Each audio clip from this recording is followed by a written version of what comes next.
Kelley Ranly serves as an Extension Program Specialist for Texas 4-H and Texas A&M AgriLife Extension, where she's responsible for coordinating and organizing statewide agricultural leadership programs for high school-aged youth across Texas.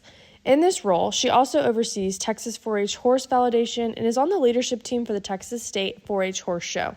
Kelley began working for the Texas A&M AgriLife Extension and Texas 4-H while she was a student at Texas A&M. She worked in Texas steer and heifer validation for 2 years before moving into the role of assisting with youth leadership programs. She continued to work in this capacity for about 3 years before moving into her current position.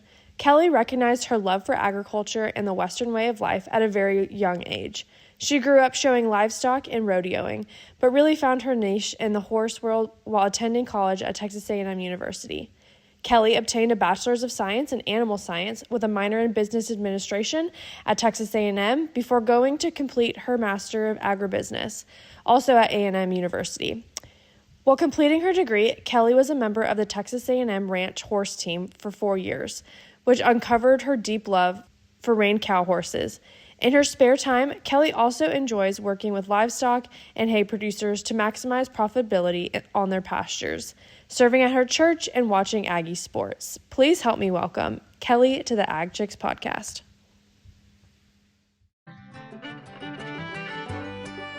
Hey y'all, this is Allie Spears, your host of the Ag Chicks podcast, where I cultivate connections with the women who are helping feed the world.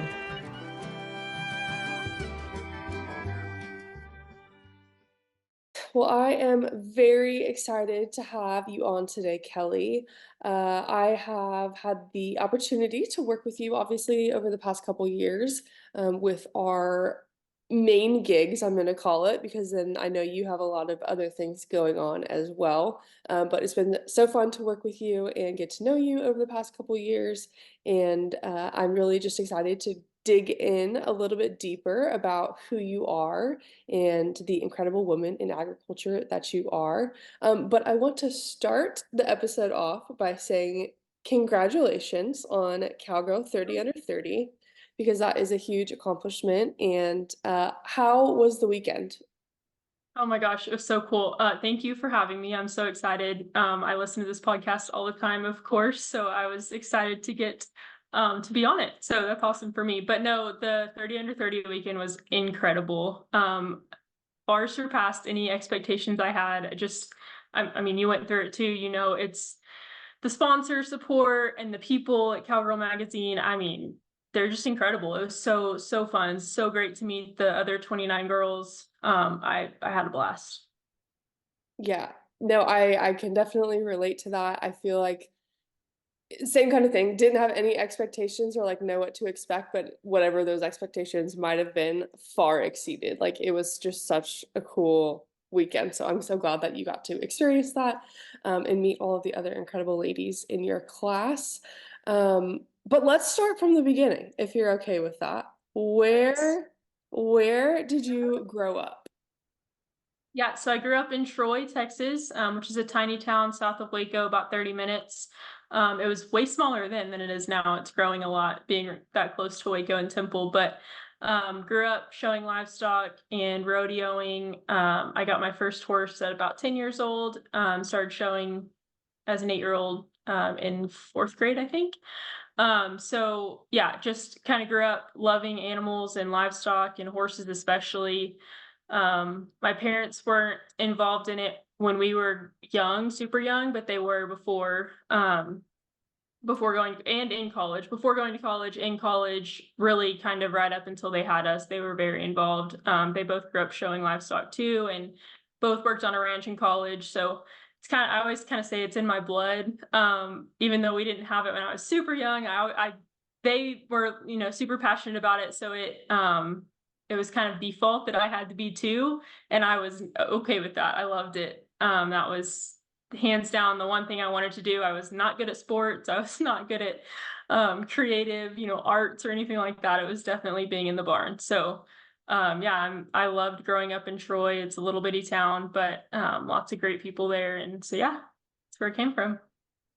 Okay, so then growing up in Troy, involved in all the things that you just mentioned. And then going to college, obviously you went to the best, Texas A&M University. But what did you study in college, and what was kind of the career path you thought you were going to go down? Yeah, so in eighth grade, I switched to an online public school to be able to rodeo and show more, along with some other things, taking more advanced classes and things like that. And so I kind of at that point decided I wanted to be a vet. And I always grew up saying, well, first I said I wanted to be a pediatrician. That's just 'cause I always loved kids, still do. But then I kind of, when I got into actually understanding what a career was, I always wanted to be a vet. So that's kind of where I focused all of my attention. Going to college, I studied animal science, science option to be on track to go to vet school. Um, Stuck with it. I think my NSC, my before I started my freshman year, they were like, "There's X number of you in the room. You're all gonna say that you want to go to vet school, and there's 5 of you that are gonna go."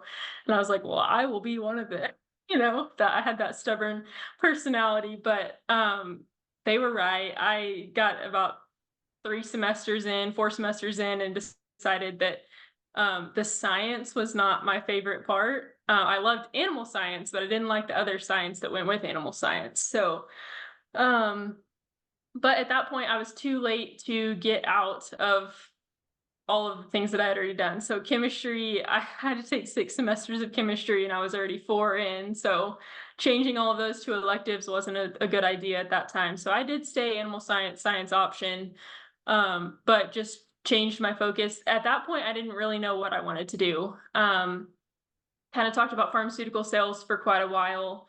And then at the same time, I had started working for Texas Youth Livestock and Agriculture, Texas 4-H, in 2017.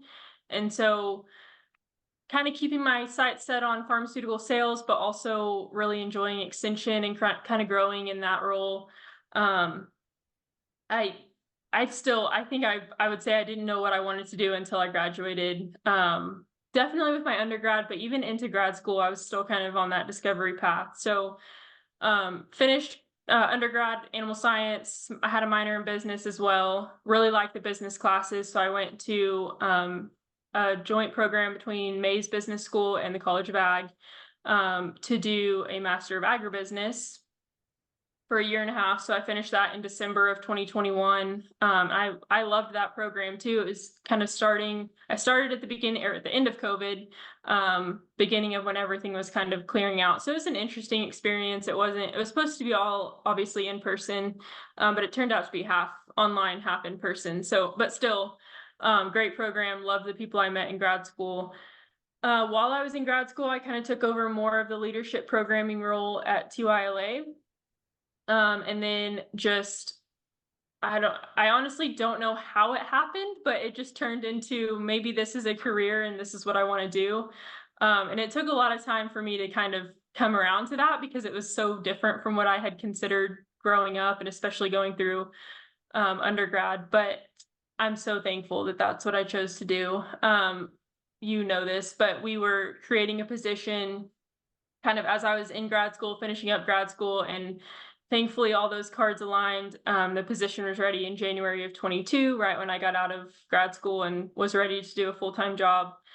Kind of always thought about going back to get a PhD, but I was also told that my Master of Agribusiness was kind of a terminal degree. And I went into it knowing that kind of, the thought was always in the back of my mind, but I wasn't like, yes, I'm getting a PhD. And so I just coasted along and it was always kind of a thought, but I never really acted on it. And then I guess it was last fall, so fall of 23, it just kind of came to the front of my head again and I was like, maybe. I mean, time heals all wounds, right? So I was 2 years out of school and starting to feel better about how miserable school was. And so I was like, all right, maybe this is the time. And at that time, Extension was rolling out some tuition assistance and things like that. So it just made a lot of sense to kind of get in at that point. So I started my PhD in January, this past January. So just started, and doing that at Tarleton State University in animal and natural resource sciences with a goal to ultimately grow with Extension. So yeah, I'm super happy I found extension, but it was not at all in the plans and the cards. But that's kind of how God works. We just kind of coast along and he hops in right when it's time to make a decision and says, here, this is where you should go. So that's exactly what happened. I'm really thankful for that. Yeah, absolutely. In terms of the planning portion, what that saying about if you want to see God laugh, make a plan, right? Or whatever it is. Uh, so right there with you in terms of all of that and the thought process of where I was going to be and then the trajectory of what's happened completely different. But also right along the same lines of like so thankful. But kind of going back, first of all, did not know your master's was the Masters of Ag Business. I don't know why I always just thought you had a master's in animal science, which is stupid on my part because clearly you do not. But that is not an easy program, though, from what I've heard. Yeah, it is challenging. It was, I think that we were all kind of in this just whirlwind of things anyways with COVID happening. So I think for me, the hardest part was not the coursework and the curriculum, which is supposed to be one of the hardest parts of that program. And it's a fast track, so it's a year and a half. So I had to take a lot of hours, a lot of summers to try to get done so quick. But I think the more of the challenge was not having access to my professors and my friends. That we have a cohort and we're all super close, but we didn't see each other that much. So that was a challenge too. The coursework itself, I didn't struggle with as much.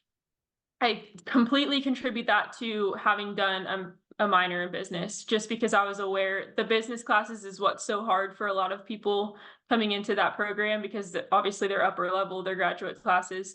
And if you don't have that foundation, I can imagine it would be difficult. So I was thankful to kind of have a base understanding of, accounting and finance and all of those things, which helped me a lot. But yeah, it was not easy by any means. I mean, that's a challenging program. The people are really, really serious about it, and they want that's why it's great. But they want everyone to be so successful, and so just make a good name for the program. So yeah, it's a challenge for sure. But Yeah, COVID convoluted everything even more. So dang COVID, freaking ruining everything. But I actually just saw a post too about how like now we're what 4 years out, which is kind of crazy to think about too, because I can picture myself, and you may have been in a similar boat in terms of like I was on my way to Houston when I got the call about like, hey, this is happening, this is real, turn around. And I was like, oh, okay, like if they're gonna shut down Houston, maybe we need to pay attention to what's going on a little bit here. it's Um, crazy you say that. I was sitting in the stands at Houston at the Sheep and Goat Show when they flashed the thing on the projector that said like the grounds will be closing at 4 p.m. Everyone must exit. And it was like utter chaos. Everyone's looking around like what's going on. I mean, it was just the craziest. It's like an out of body experience almost. Just like that's the biggest venue that could be shutting down, and they were doing it at that point. So that was kind of the realization of, man, this is real. This is definitely going to happen. So funny you say that. Houston marked it for me too. Yep, yeah, and yeah, I left my office that week and we were out of it until I don't know, a very long time. And for the longest time I had just left like March 13th on my like little calendar on the front of my desk, and now students come in and change that because it bugs them when I Yes. don't change it.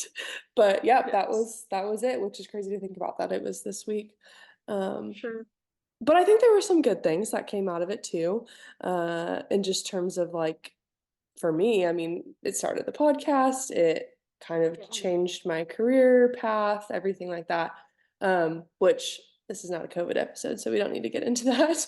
But for you, and going back into school, I do want to like come back to your actual role here in a second, but deciding to get your PhD, um, again, as someone who can relate to that, and having a degree beforehand. So, like, I started with my master's and then realized it wasn't going to get me where I wanted.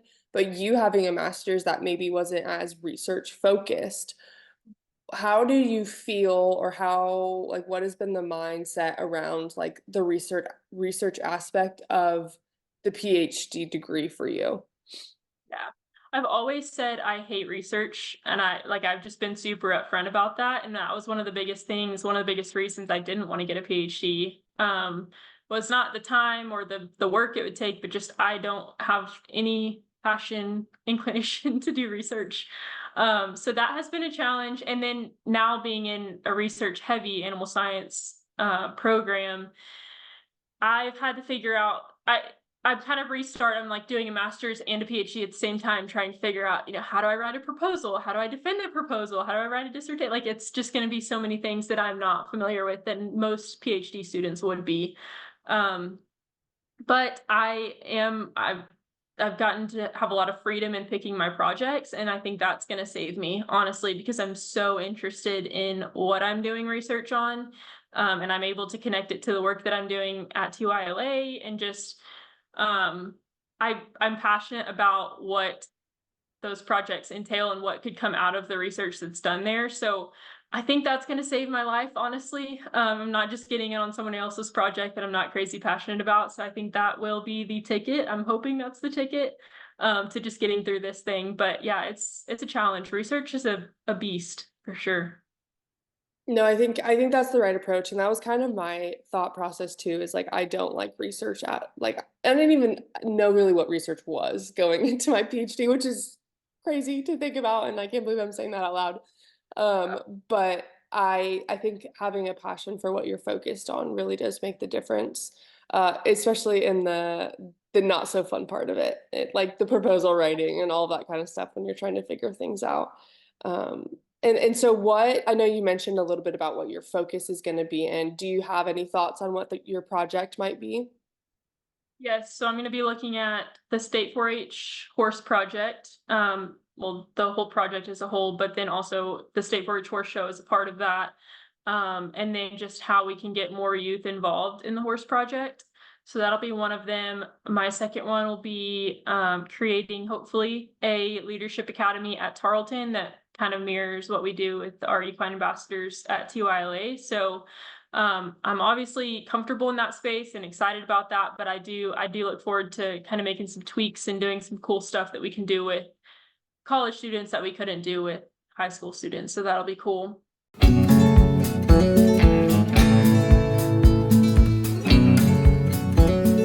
By ranchers for ranchers. Together, let's make ranching easier. Previously known as Cattle Vac Fox, Strayhorn has rebranded to better match their ability to push the envelope in creating innovative animal management products to serve the ranching community. Strayhorn is rooted in tradition and ranching legacy, but they believe in the opportunity of looking at things with a new perspective to drive the industry forward. Check out all of the things that Strayhorn has to offer you and your herd. My third project is a little bit up in the air still, but it's hopefully going to be looking at urban horse owners and their impact on the environment, because I do have to connect animal science and natural resources together since it is interdisciplinary degree. So looking at urban horse owners, how they impact the environment, and then how education could impact how horse owners function so that the environment is less impacted. So land, water, overgrazing, people putting 5 horses on 10 acres, things like that, just things that, and people just don't understand, especially people that grew up in the city and don't understand those kind of animal science or natural resource topics. They're not doing anything out of ill intent. They don't understand. They don't know what that could be causing or, the damage that could be causing on the environment or the land or whatever. So I think that'll be an interesting project. We'll have to refine it and tweak it just a little bit to make it researchable, but I think it'll be cool. All of my stuff kind of goes back to education. I'm just passionate about educating people, and I think that people understanding what is happening, what's going on, and how to be better is the biggest. I don't think that a lot of people are doing a lot of the things they do because they just want to be a problem. I think they just don't understand. So education's big to me.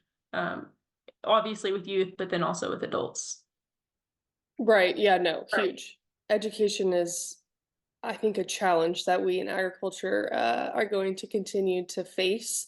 And hopefully things through research and figuring out some of these bigger questions can help us kind of move that needle forward in terms of lessening the gap, having more educated individuals out there, creating more knowledge, the whole 9 yards. So very excited for you because that is a lot, and you are going to have some incredible results, I'm sure, that come out of that. So excited for you. Thank you. Thank you. I'm really excited. Going back though to your job and kind of your role at TYLA. So first of all, for those who are not in Texas maybe, or don't have any knowledge of extension or 4-H, can you explain a little bit about what like TYLA is in terms of how it fits in with everything? Because it is a little bit different. Yes. I know, I actually just did a podcast last week and she asked the same exact question and it got me thinking, like, it is actually really confusing to just connect all the dots, because like when I list my title, it's like Texas 4-H, Texas Youth Livestock and Ag, Texas A&M AgriLife Extension. You're like, which one is it? And it's really all of them, but I think of it as like a tier. So AgriLife Extension is over all of the education, Texas A&M system. It's within that. Over all of the education side of what we do. And so 4-H is a small part of extension. Within 4-H, we have all of these different project areas and project specialties, and our project specialty is youth livestock and ag. So we handle sheep, goats, pigs, horses, chickens, anything that's on the farm, if you will. So and then my specific role within TYLA is leadership programs. And so we run validation out of our office, cattle validation, sheep and goat validation we partner closely with. Horse validation is run out of our office. The State 4-H Horse Show partially is kind of our responsibility. And then we have a huge leadership program component as well. And so I think that's what I'm the most passionate about. But so we have all of these different leadership programs, 11 to 12 a year, that we put on for these high school age students, specific to youth livestock and ag programming. And so that's our big role my big role within TYLA, and really our whole department. We're small. There's just 3 of us. And so we all kind of help each other. I started in validation and then moved to the leadership position. Billy Zanolini started the entire TYLA process and team. So he's obviously got his hands in all of it and is the leader of all of it. So it's interesting. I wish it was less confusing how all of those work together, but and it is, even for me. I mean, I'm in it. I have been for 7 years, and it's still just like, what does that even mean? So I get it. I totally get it. I think that's a good explanation though, because a lot of times, even when I'm talking about our role with the Poultry Ambassador Program, right? Like I'll say it's like, oh, it's with 4-H, but with TYLA, and people are like, what's the difference? You know what I mean? Like, how does that all work together? So that's a really good way of explaining it, I think, and actually helpful for myself as well. Good. I don't think I got it quite as well explained on the last one, so I'm hoping by the next 10, maybe I'll have it figured out how to explain it. So yeah, well, we'll have to write that one down so that we can remember, right? Refer to it. yes.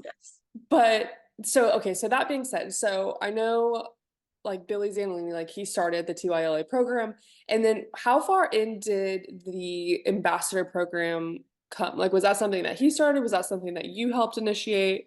Where did that come from? So Billy actually started that program when he was a county extension agent in Madison County before TYLA was ever a thing. Okay. So it started as a multi-county program. I could get these dates wrong, but it's a roundabout idea. I think in 2008 is when it started in Madison County. It was a multi-county program. I think the next year it went to a district level program. Still all the same components, obviously not as robust as what we have now, but the same idea, same goals in mind. And then in 2010 is when it went statewide. And so they started, I think, with just going to Texas A&M and Texas Tech, 2 short courses for livestock only. 2012, we added the Equine Ambassador Program, and I still was not there at this point. 2012 added the Equine Ambassador Program. 2014 is when I was an ambassador, so I was in the Livestock Ambassador Program. Equine was going strong, livestock was very strong at that point.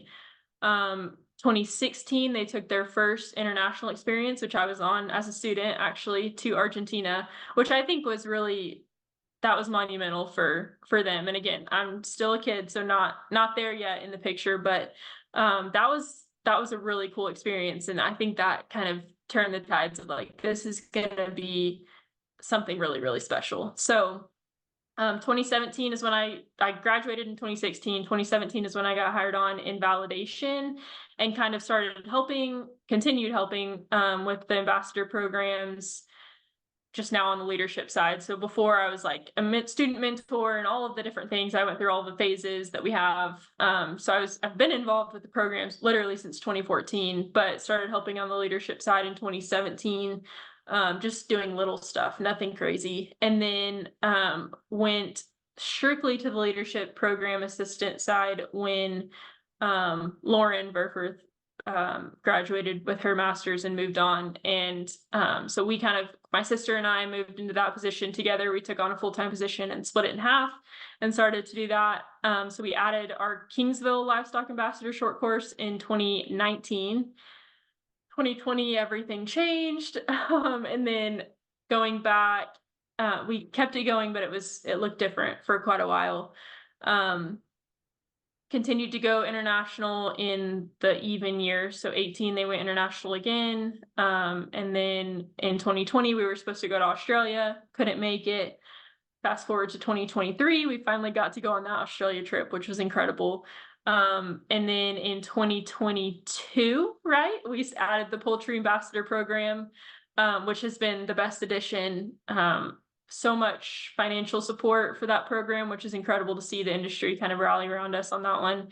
And then now we have 5 different short courses every summer. We have our Advocacy Academy, which is our second phase of the program. Students go to the Capitol for 3 days and learn about ag policy and legislative processes and things like that. And then our third phase is our trip phase. So this year we're going to Wyoming, Montana, and Canada on kind of a hybrid trip, hoping to get back on our, used to be even years were international, odd years were domestic, so somewhere in the United States. Last year, obviously, we went international, just trying to get the Australia trip in from 2020. And then this year, we're going to kind of do a hybrid, and hopefully we can get back on track with our little process next year. So, yeah, it's incredible to see how much it's grown, even in the last 7 years since I've been there. And we added the Norman Borlaug Youth and Ag program in 22. So that's also taking off. That's a completely separate program, 6-month-long program that involves urban and rural youth. So I'm just going to float this out there. We'll see. We're about to start an agribusiness academy, which will be another 4 to 6 month long program in our off season. So we will not have an off season anymore, but, yeah, we are clearly very passionate about leadership programs, and we believe in the impact that they can have on students. I felt it firsthand as a student in the program. It changed a lot for me. So we're passionate about that, and we're excited to see the programs continue to grow, continue to add, try to do more educational grants. I mean, the opportunities are endless. We just have to kind of keep moving forward and seeing what we can add each year. So Yeah, the amount of programs that you guys do and the amount of youth that you guys are involved with and help shape is kind of mind-blowing to me. And the fact that it's only 3 of you, really, and nothing against Dottie or Billy, but really the facilitation portion is really you, right? Like, you were in charge of that part of it. They obviously plug in different ways here and there. But how many students or high schoolers, youth, whatever category you want to put them in right now, how many are in the program? I don't know if currently is the right way to ask that, or I know because it changes, but change. Right now we have 227 active ambassadors between livestock, equine, and poultry. Our number that we go on, so all of our reporting and things like that, we've trained just under 1,350 ambassadors since the program started. And that includes their training at Advocacy Academy and things like that. So there's some differences there, but yeah, we have big numbers. Monetary impact is over 2 million on volunteer hours that they've committed to the industry. So yeah, we keep adding every year. I think this is our biggest, I know this is our biggest class to date, and I'm sure it's going to continue to grow each year, which is exciting. It's a lot to manage, but they're great. They're incredible. It makes our trips and things like that ridiculously competitive. We had 25 spots going to, I think we started with 20 spots going to Australia. Quickly realized as soon as applications were due that we were going to have way too many. So we moved it to 30 spots. Spent literally a week joining together in the conference room, trying to figure out who we were going to take and how we were going to make that happen with so many incredible kids applying. Called Australia one more time and said, can we just bump it to 35 just to see if we can get a few more of these kids on the trip? And they agreed. So we ended up taking 35, which is way bigger than what we want to take abroad usually, but Yeah. it just speaks to the caliber of our kids. They're so talented and so driven and really dedicated to this program. One of our students had over 650 volunteer hours in 1 year. Obviously she went on the trip as well, but it's just a testament to the kids that we have in the program and to their dedication to our program, and to the industry as a whole. You know, they're just so passionate clearly about serving and mentoring youth and things like that, which is incredible to see. No, it really is. And I know just from my small piece in it, right, from the poultry standpoint, it's been really rewarding to see those students even like come back now because we're starting to get them in the department at this point, and like how involved they are just from a department level and engaged they are and just like wanting to learn and do more. And so I think that's a testament to the programs and the whole process, because it really is building the leaders of tomorrow, which is so crazy to think about. Shout out you too on those poultry ambassador programs, because I have absolutely zero experience. I showed chickens 2 years and did not like it.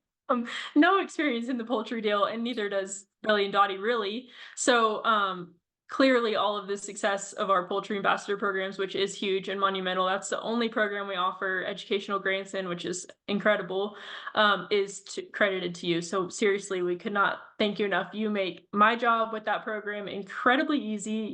You are me for that program, which is awesome. So just quick shout out. Really, really appreciate what you do for that program. And now hopefully they're going to be good kids coming into the department too. So that's awesome.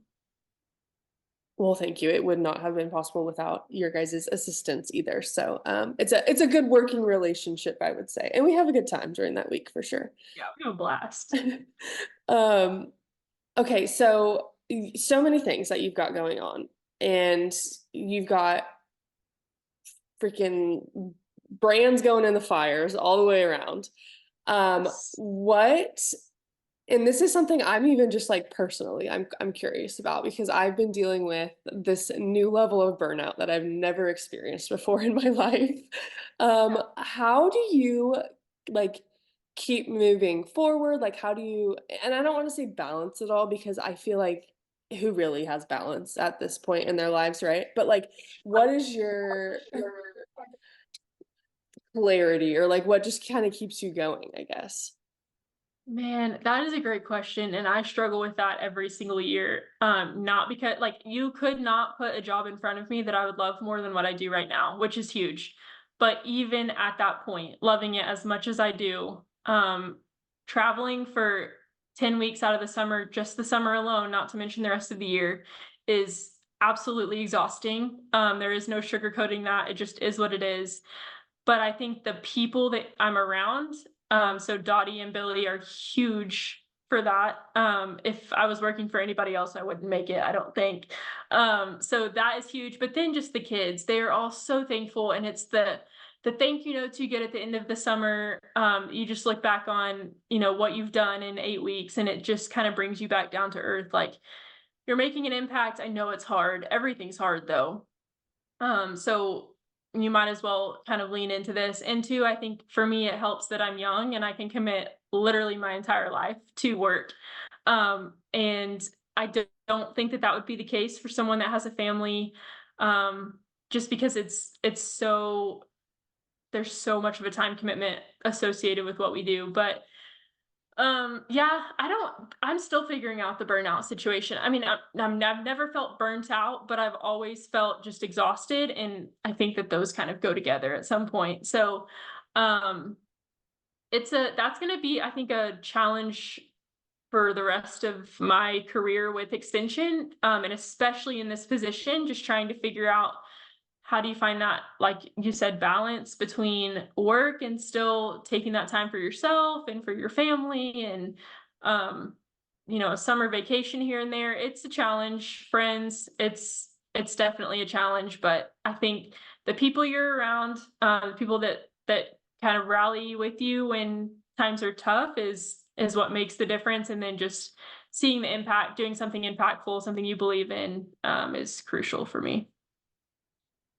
I think you're right on the money there in terms of I think the built-in reward system of it all, right? I think that's really kind of what helps to keep moving forward in some of the days where you're like, why the heck am I doing this? Or why did I Yes. add a PhD into the mix or another Yes. program or whatever it is? And I ask all of those questions quite often. So I'm not immune to that by any means. Yeah, no, for sure. But I think that's another point to, this whole world of women in agriculture, in terms of just like, I feel like we just like put our heads down and do it. Like, we just get it done. And that's Yeah. not to say other industries don't have that or people who are not involved in agriculture don't have the ability to do it. They do. I just feel like women in ag tend to do it more. I don't know. Maybe that's a not a great way to say that, but Oh, I agree with you. I think it's the way we were raised. I mean, we were raised getting up early. Most kids are sleeping until 6 and we're getting up at 4:30 to go feed. And you have to do that when it's cold. You have to do that when it's raining. You have to do that when it's blazing hot. And you learn that as an 8-year-old. It's pretty simple to carry that on. Much easier to learn then than it is to learn in a career. So yeah, I totally agree with you. I think it's kind of the way we were raised, and it's a personality trait of someone in ag, which I appreciate. me too. Yeah. I'm thankful for those rough mornings, right? Growing up because I There think were they plenty make of them. yeah, and I think they make the rough mornings now maybe not as rough. Yes, for sure. Or at least you like, okay, I've felt this before. I've been there before. I know I'm gonna get out of this, and I kind of know how to handle it, that's helpful. So For sure, for sure. Well, Kelly, as we kind of wrap up today, one kind of final question or thought, piece of advice, whatever feels most appropriate to you. But yeah. for women or young ladies who are wanting to kind of get involved in agriculture or who are trying to find their place in agriculture, maybe, what is something that you would tell them? If you're trying to find your place in ag, I would say just talk to the people that are in it. We have the most incredible people in agriculture, and I am biased, but still believe it 100%. So talking to the folks that are in it and just allowing us to welcome you with open arms is um, kind of the biggest thing for me. But then I think if you're just trying to find your place and kind of figure out how to make your mark, I think just be the hardest worker in the room. I mean, that is the theme of agriculture is just working hard. And so if you want to get into it and get through it and be a piece of agriculture, you've got to be the hardest worker. And people will recognize that and appreciate that more than I think anybody will realize. So be the hardest worker. Allow us to welcome you into the industry if you didn't grow up here, because we love it when new people join what we're doing. That's the best part. Absolutely. I think, yep, connecting with those who you would want to be involved with or interact with. And I think the thing I always go back to too is I've never been told no from the standpoint of like when I'm asking questions. People are always very welcoming and responsive to questions. So ask those questions even if you think that they might be silly or no one's going to answer them because guarantee somebody will have the right answer for you. Definitely. I think that's the biggest thing is just not being afraid to look silly. Because we all have a different way of doing things and I mean, there is no right answer in most of what we're doing. So don't worry about looking silly. Don't worry about not knowing everything. None of us know everything. We all look silly every time we try to do something. So that's just part of it. And we're all accustomed to that, I think. For sure. Yeah. We're all human. We're just all trying to figure it out together. Um, Exactly. Definitely.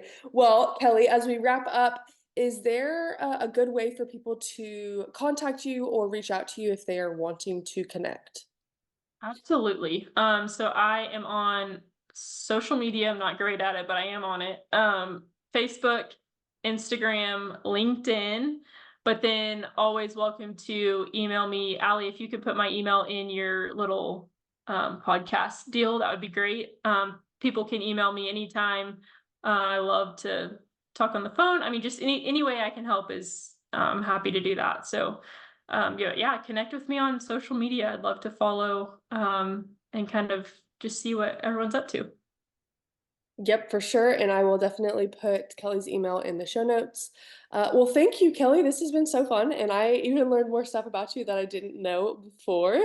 And I can't wait to continue to watch you blaze your own trail and do amazing things, not only in your own life, but for the industry as well, and for the youth of the state of Texas and beyond at this point. So thank you for all Yes. that you do. And I can't wait to continue to watch you do it. Absolutely. Thank you so much for having me. I've really enjoyed this, love talking with you, and of course, love working with you. That's been one of the biggest blessings of the Poultry Ambassador Program. So thank you for being who you are and for your contributions to our industry as well, and for putting on a great podcast like this. It's awesome. So thanks so much, Allie. Thanks so much for tuning into this episode of Ag Chicks. Don't forget to follow along on social media at Ag Chicks for more agricultural related content, and also be sure to check out your favorite podcast gear from www.agchicks.net. We'll see you next time.